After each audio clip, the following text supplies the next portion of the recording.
So we're supposed to have a little bit of a snow system moving tonight, and kind of go throughout the night and into the morning tomorrow. It's Friday night now. I've got all these calves brought in. They haven't been coming in real great, so I have to go in and lead them in every single time. But I got them all waiting at the gate. I'm getting these bunks scooped out here, all the snow out of them. I'm gonna feed them. I'm gonna feed them just a little bit more corn, like a pound per head, maybe half a pound per head. That way, might incline them to stay in here a little more close to the water and we can get to the barn and stuff. But if they go out there, there's a lot of protection on terraces too, and it's nice corn stalks to lay on. So either way, I think they'll be all right as long as I can get them to come in tomorrow morning. We're supposed to get about 10 inches, I believe, 8-10 inches. But you know what that means? We'll get like 1 or 2, hopefully, I guess. But at the same time, I kind of like snow, but not that much, I guess. So we'll see what makes of it. We're gonna get these guys fed and just kind of keep an eye on them. Come out here a couple times during the night. And then tomorrow morning we'll see what kind of snow we get. So strip these bunks out the rest of the way. All right, let's see that. Light again.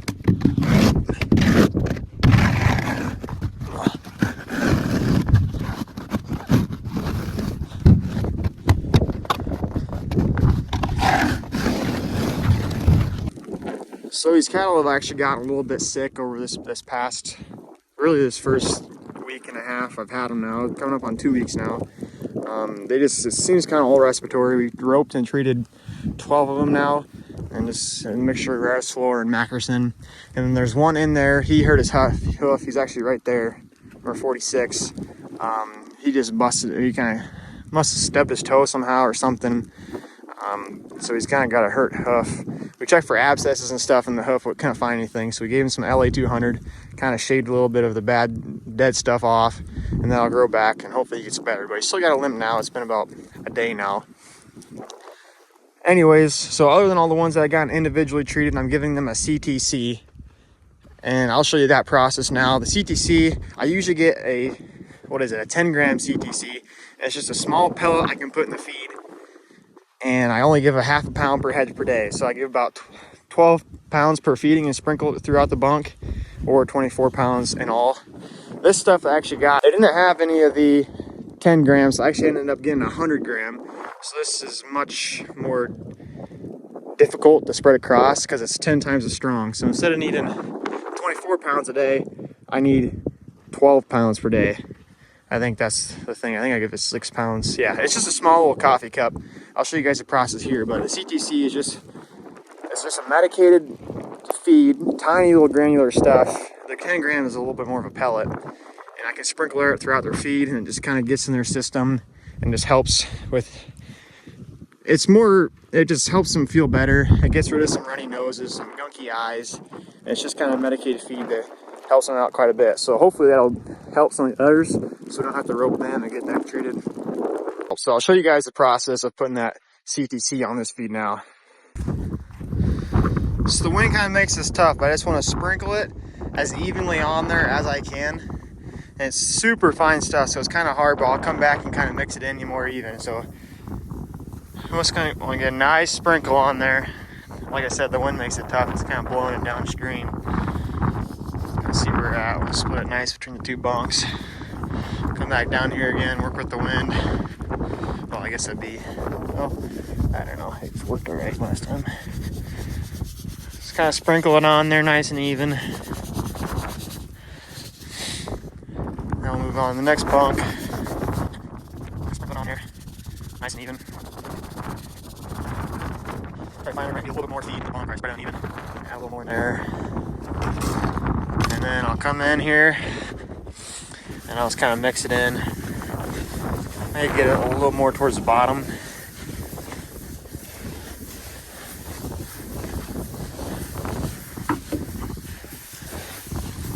I'll just get it nice and mixed in. And I'll come back a little more and sprinkle a dusting on the top. So you can see I locked these calves out here. There's kind of 3 main reasons I do that. Number 1 is for that CTC, as I told you, so I can get that spread out and mixed in there nicely without them eating some of it, and not all the cattle getting it. So I want to spread out that CTC nice. Number 2 is because sometimes there's some stragglers, so I want I want to make sure all those stragglers get in here first, because if all these cattle got here first, get in here, they'll have that all eaten before those other cattle get in. So I want to make sure I can get all the cattle in here at one time to eat, because they won't leave any. And I want all the cattle to eat, and I want all the cattle to get some of that medicine. Third reason is because they're kind of easier to count. If I can open that gate, I can get them counted a lot easier. So we'll do that now. I feel like there's a fourth reason I do it, but I can't remember right now, so I'll add it if I have to. But we'll open this gate. They're ready to eat. You can tell he's eating a chain, so he's ready. We'll open it, and we'll get them counted a lot easier now. I don't open the gate all the way. That only a couple slip by. I don't have to count them real. It's not as hard to count them. So 1, 2, 3, 4, 5, 6, 7, 8, 9, 10, 11, 12, 13, 14, 15, 16, 17, 18, 19, 20, 21, 22, 23, 24, 25, 26, 27, 28, 29, 30, 31, 32, 33, 34, 35, 36, 37, 38, 39, 40, 41, 42, 43, 44, 45. And these ones are a little more antsy. They like to get you back away. 45. I think I was at 45, 46, 47. And the last one with the limp in is 48. You can see just kind of soft on that right foot there. But it is a little bit better than he was. It still looks bad, but he is getting a little bit better. So I'll count them all again as they're standing around the bunk. And I'll just walk around, make sure they're all eating. Checking if I see any ones that are just kind of standing there and just smelling the feed, not really eating it. I'll check their butts and their tails for any weird just kind of stool remnants on their tails or anything that stuck to it. And I'll see, kind of look at on their sides to see how hard they're breathing. And some other things, they'll look up at me, see how alert they are, things like that. I'll just kind of walk around them and check them.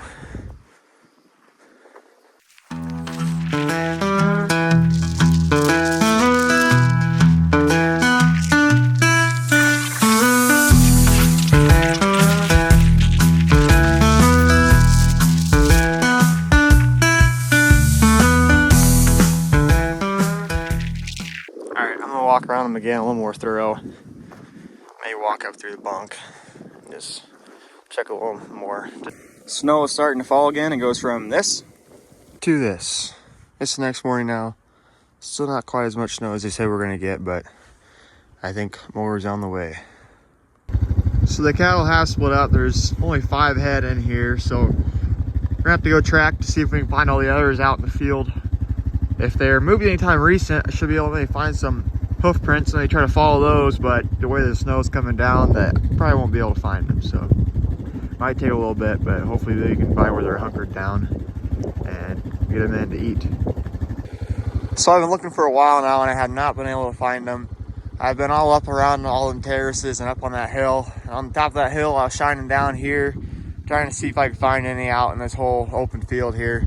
I just came down, I'm like, hopefully they didn't try bunkering down this creek to get out of the wind. And looking down here, I don't see any cattle, obviously. Then I saw way out there, can't really see them on the camera, there's about 5 head or so. And I'm like, well, there's got to be close. We'll go up there. Let's see if I can zoom in here. Way up there. Nope, you can't see. The snow's too thick. Well, they're up on top of that hill where there's a bunch of weeds and stuff. And they're all hunkered down right there with snow on top of them. So they're super hard to see, but I kind of found them now. So they're in the farthest corner of the farm. We're going to try to get them in here.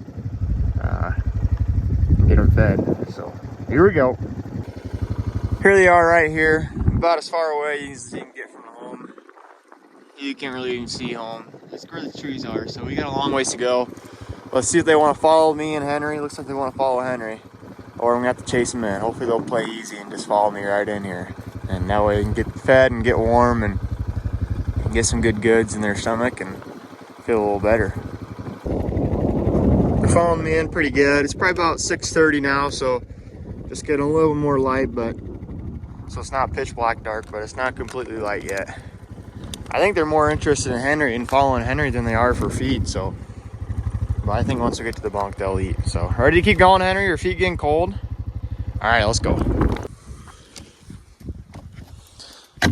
Going to scoop out these bunks here for them. Get that feed poured out. Got some ground hay here for them. I'm gonna put on the bottom first, and then yeah, get them fed, get that CTC on there, and let them in. Looks like everyone came in pretty well. I don't see any stragglers out there yet, but there might be one that comes around that terrace. Hopefully not, though. Oh, my light. Oh, my shovel.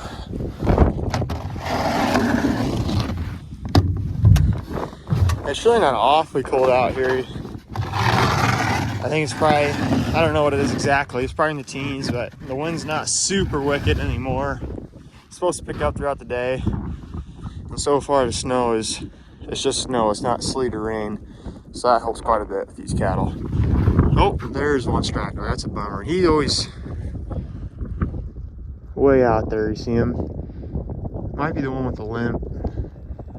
I think it is. So he's just a little bit slower, but at least he's coming in and not staying out there. But I'll scoop all these out and get some corn to him.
Got the feed out all to them. It's time to get these guys in and eating now. Actually, I got warm enough scooping them bunks and carrying all that feed that took off my coat, so it's not awful out here, really. Good count on them.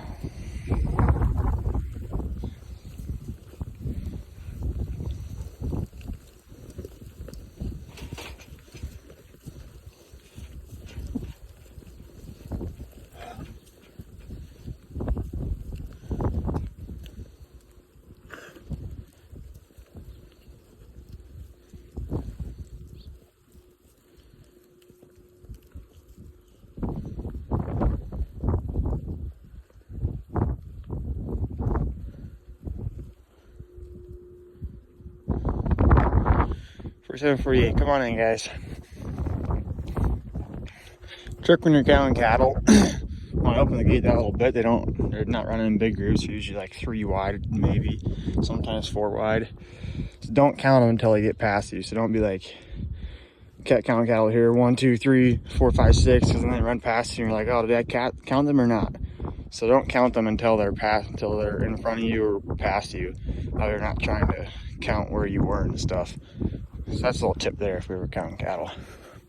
I'll count them again here and we'll walk through them, make sure they're all good, check feet, and just the usual things here. So you actually kind of see a layer of snow on all these calves' backs. You know, sometimes when it snows even more, they'll get even more snow on their back. That's not a bad thing, actually. If their hair stays up and fluffed, especially these calves, they get long hair, and they'll get even longer hair as the winter goes on. But you want their hair to stay fluffed up, because when it gets matted down, that's when they get cold, and that's how you tell they're wet. So you want their hair to stay fluffed up, and that snow to stay on them, because that snow actually acts as kind of a coat for them. It actually traps in body heat. If there's no snow on top of them, they might be losing a little body heat, really. So you want their hair to stay fluffed up, not matted down, and it's actually good to see some of that snow on their back. Even though it's cold, it actually acts as a good insulator, and it does trap some of their heat inside their body. These cattle don't have as much snow on it. Their hair looks like it's getting matted down, so I don't really like that. But there's still some fluffed up, it's just not as much as I like to see it. But it's kind of tough when they're all hunkered down and close to each other and laying and stuff. So we'll keep an eye on them. We're supposed to get a few more inches of snow as the day goes on. So I'm gonna check these calves a little more. I'm already running late to go help my uncle this weekend, so.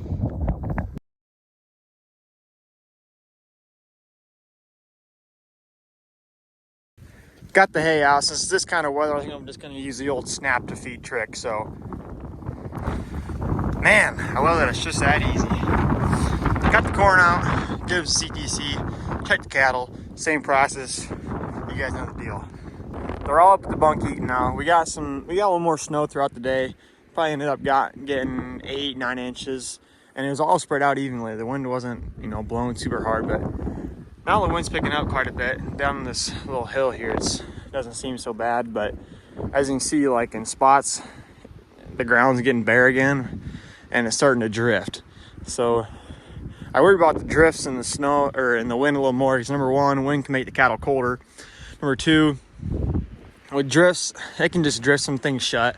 Like last year we had a drift higher than that fence over there. It was probably 5, 6 foot tall, and I used to let my cattle in that corner there. So I had to walk them clear out and around to get them up into the pen. And some of them tried to just cut across, and they were getting stuck and stuff, so it was just a pain. Here we should be all right, I think. Well, I guess we'll see how these drifts go. But also, you get drifts on the road and stuff. It just makes it hard to get anywhere if you need to. I gotta go to work in the morning, so that makes it a little tough too. But that's just how the winter goes, and we do it every year, really. So we'll make it work. These cattle I think they're handling it pretty well. It's supposed to get a little bit colder tonight, but not crazy cold. At the end of the week, it's supposed to get colder and colder, but down in the negatives, I think, one day. But hopefully we can get this snow, the sun will come out and maybe melt some spots where the cattle can go out there and eat again, and just the cattle can dry off and things like that. So we're just gonna have to keep taking care of them. I think they're handling it pretty well. They're taking care of themselves and finding good spots to lay in the field. Geese are in the sky. They're getting out of Dodge. They're like, get me out of here. Wait, south is that way. That's west. It's just as cold over there. South. Well, they're gonna be pretty disappointed when they end up in Wyoming. Well, good luck to them. Hopefully the stars come out and guide them. Anyways, we're gonna try to keep these cattle healthy. We're supposed to maybe get just a little bit more snow, but I'll keep you guys posted. Anyways, thank you for watching. God bless, and we'll see you later.